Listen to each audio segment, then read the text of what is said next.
Bismillahirrohmanirrohim. Assalamualaikum warahmatullahi wabarakatuh. Alhamdulillahirabbil alamin. Assalatu wassalamu ala asrafil anbiya wal mursalin wa ala alihi wa ashabihi rasulillahi jema'in. Pertama dan utama sekali, marilah kita panjatkan puji dan syukur kita atas kehadirat Allah Subhanahu wa Ta'ala, karena berkat rahmat dan karunia-Nya lah kita masih dapat menjalankan kegiatan kuliah online kita pada kesempatan kali ini.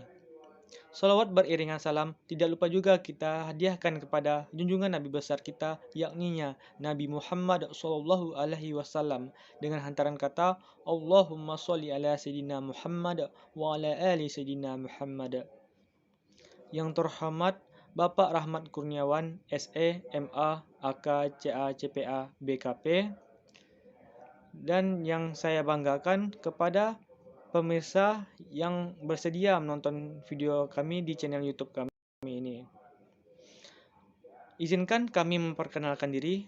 Kami dari kelompok 6 yang beranggotakan yang pertama Muhammad Al-Rashid dengan NIM 1916040002. Yang kedua, Fitrah Azrial Akbar dengan NIM 1916040040. Dan yang ketiga, Rizky Pratama Putra dengan NIM 1916040043 akan membahas ataupun membacakan materi dengan judul Yuridiksi Pemajakan. Untuk materi yang pertama akan dibacakan oleh saya sendiri, yakni Fitrah Azrial Akbar. A. Pengertian yuridiksi pemajakan. Yuridiksi pemajakan menurut Owen dan Ongwa Muhana adalah kewenangan suatu negara untuk merumuskan dan memberlakukan ketentuan perpajakan. Sedangkan menurut Nehle, yuridiksi pemajakan sebagai kedaulatan dalam bidang perpajakan merupakan konsekuensi dari kedaulatan wilayah suatu negara. Jadi, yuridiksi pemajakan merupakan kewenangan suatu negara dalam melakukan pemungutan pajak. Dalam artian luas, yuridiksi pemajakan adalah pemungutan pajak dari warga negaranya, baik sumber pendapatannya dari dalam negeri ataupun dari luar negeri. Baik dari warga negara asing yang sumber pendapatannya dari dalam negeri. Hak pemajakan suatu negara terhadap yang diterima ataupun diperoleh. B.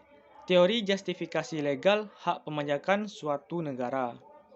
Menurut Marta tahun 1989 menyebutkan terdapat 4 teori justifikasi legal hak pemajakan suatu negara.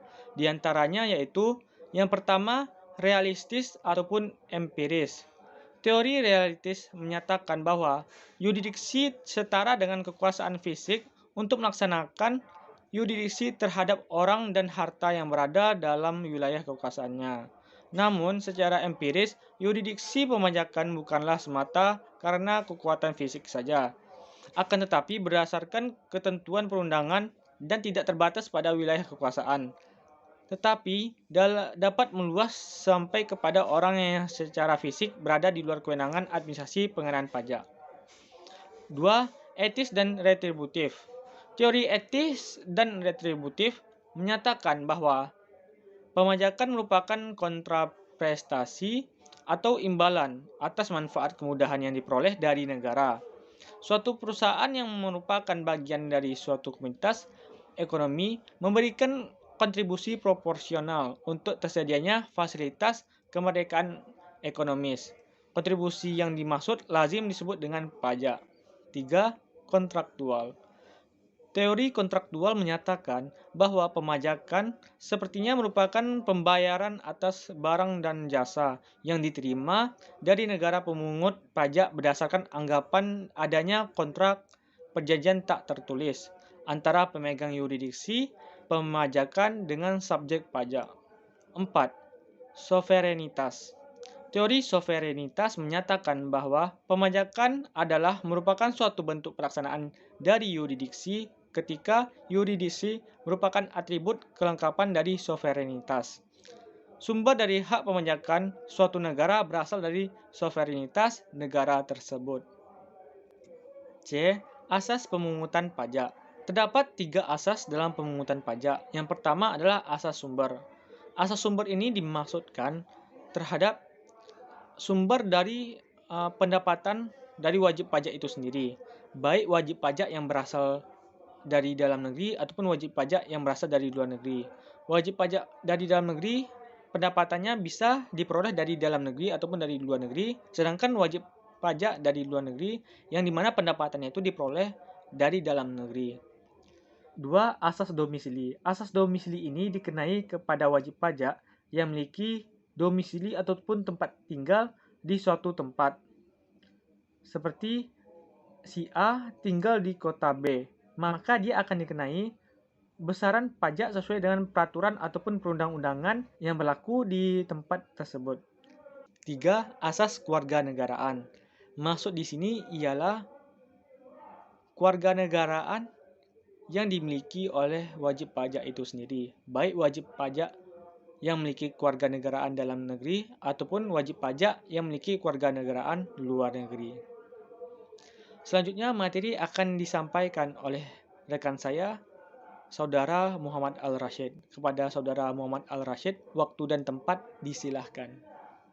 Saya Muhammad Al-Rashid, NIM 1916040002 akan melanjutkan materi selanjutnya, yaitu D. Keterkaitan yurisdiksi pemajakan. Sebagaimana seiring terjadi dalam kebijakan internasional berdasarkan ketentuan Pasal 2 Undang-Undang PPH, Indonesia membangun yurisdiksi pemajakan berdasarkan dua nexus keterkaitan. Yang pertama, subjektif atau personal. Pertalian subjektif atau domiciliary jurisdiction atau personal allegiance memperhatikan status wajib pajak, tempat tinggal atau domisili, atau niat dalam wajib pajak orang pribadi, tempat pendirian atau kedudukan dalam kasus badan. B. Objektif. Pertalian objektif mendasarkan kepada sumber penghasilan. Menurut Gunadi, yurisdiksi pemajakan atas penghasilan seseorang atau entitas nexusnya atau keterikatannya dapat didasarkan pada beberapa poin. 1. Status personal. 2. Kaitan ekonomis. Dan 3. Wajib pajak. Dalam Undang-Undang PPH Pasal 2 Ayat 3 dan 4 dijelaskan sebagai berikut. 1. Subjek pajak dalam negeri. Ayat 3 adalah A. Orang pribadi yang bertempat tinggal di Indonesia. Orang pribadi yang berada di wilayah Indonesia lebih dari 183 hari dalam jangka waktu 12 bulan, atau orang pribadi yang dalam suatu tahun pajak berada di Indonesia dan mempunyai niat untuk bertempat tinggal di Indonesia. B. Badan yang didirikan atau bertempat kedudukan di Indonesia kecuali unit tertentu dari badan pemerintah yang memenuhi kriteria. 1. Pembentukannya berdasarkan ketentuan peraturan perundang-undangan. 2. Pembiayaan bersumber dari anggaran pendapatan dan belanja negara atau anggaran pendapatan belanja daerah. 3. Penerimaannya dimasukkan dalam anugerah pemerintah pusat atau pemerintah daerah.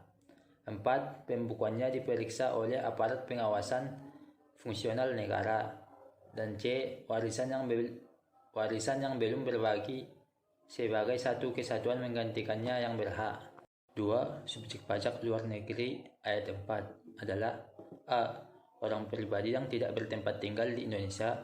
Orang pribadi yang berada di Indonesia tidak lebih dari 183 hari dalam jangka waktu 12 bulan, dan badan yang tidak didirikan dan tidak bertempat kedudukan di Indonesia yang menjalankan usaha atau melakukan kegiatan melalui bentuk usaha tetap di Indonesia. Dan B.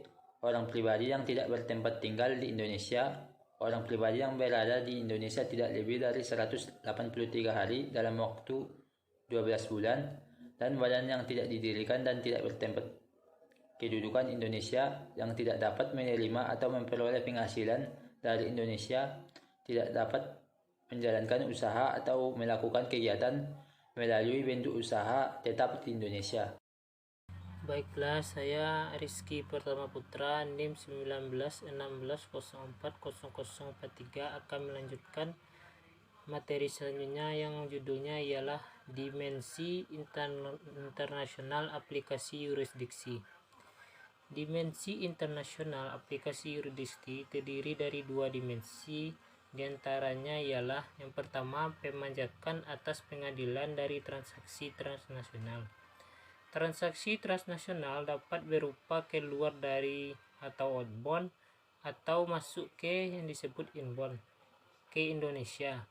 Pemajakan atas penghasilan dari transaksi keluar merujuk pada perlakuan perpajakan atas penghasilan yang diperoleh atau diterima wajib pajak dalam negeri dan menjalankan usaha atau dari investasi di luar ke Indonesia. Karena mendasarkan dari pertalian subjektif, Indonesia dapat mengaplikasikan yurisdiksi pemajakan terhadap wajib pajak dalam negeri dengan menjangkau objek yang berada di luar wilayah negara ekstrateritorial. Yang kedua, keterbatasan jangkauan yurisdiksi. Von Red menyatakan bahwa secara umum terdapat batas legal atas pemajakan terhadap orang pribadi warga negara lain atau yang bertempat tinggal negara lain dan objek di mancanegara. Perbatasan undang-undang domestik negara yang bersangkutan. Selain itu, penegakan yurisdiksi fiskal dan hasil dari pelaksanaan klaim pemajakan mancanegara akan terbentur dengan beberapa hambatan legal maupun faktual. Selanjutnya, keringanan pajak berganda. Yurisdiksi pemajakan atas penghasilan dari orang pribadi atau badan dapat didasarkan atas status personal wajib pajak atau atas sumber dari penghasilan yang akan dikenakan pajak. Sementara yurisdiksi atau yurisdiksi pemajakan yang dibangun atas dasar sumber penghasilan memberikan hak pemajakan limitatif atau teritorial. Yurisdiksi berdasar status personal memberikan hak pemajakan penuh tidak terbatas atas penghasilan global wajib pajak. Karena kebanyakan negara pemungut pajak pada umumnya membangun yurisdiksi pemajakan berdasar kedua prinsip tersebut, maka hal ini akan menimbulkan benturan yurisdiksi antar negara pemungut pajak. Multisitas keterkaitan pajak dapat menyebabkan suatu hak ekonomi. Misalnya, penghasilan dikenakan pajak oleh negara sumber dan dapat menyebabkan satu fakta ekonomi. Penerapan hak pajak atas penghasilan global yang bernuansa pemajakan ekstrateritorial kepada orang yang mempunyai pertalian pajak personal oleh Indonesia dapat menyebabkan terjadinya pajak berganda internasional atau disingkat PBI. Pajak berganda terjadi karena negara sumber telah mengenakan pajak atas penghasilan dari orang atau wajib pajak dalam negeri yang dikenakan pemajakan atas penghasilan global oleh Indonesia. PBI pada umumnya dianggap dapat menghambat mobilitas sumber daya ekonomi global karena menambah beban wajib pajak. Oleh karena itu, untuk meningkatkan mobilitas global, usaha, modal, dan sumber daya manusia, PBI perlu dieliminasi.